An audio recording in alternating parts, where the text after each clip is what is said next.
Daniel Maddox here, president of Elite Documentation. The plain language principle I'll be reviewing today is follow web standards.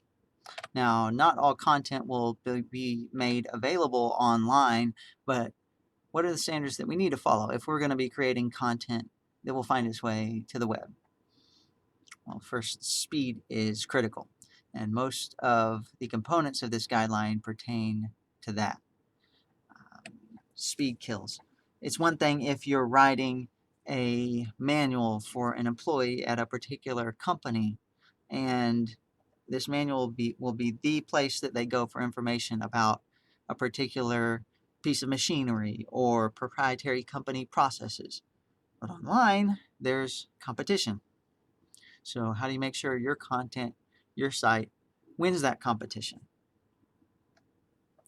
Especially in terms of speed and efficiency. Well, certainly when users arrive at your site, at your content, they need to be able to skim and scan and find what they need within seconds. If it takes much longer than that, they're probably just going to ditch your site and go someplace else. In terms of how to follow web standards, the plainlanguage.gov site is an excellent example. In addition, the ClearMark Awards are given out each year by the Center for Plain Language. And in 2019, interestingly, they chose the CDC's Epidemic Intelligence Service website as the best example of a site that follows web standards. Sure enough, as soon as I got to the site, I started reviewing the content. I understood what the purpose of the site was and who the organization was.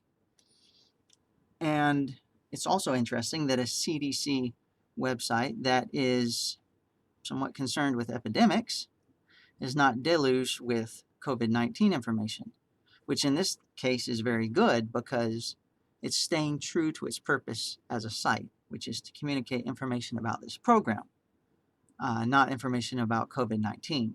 There are lots of other sites that are doing that.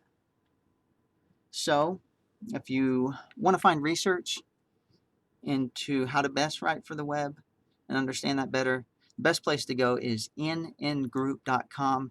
N is in November.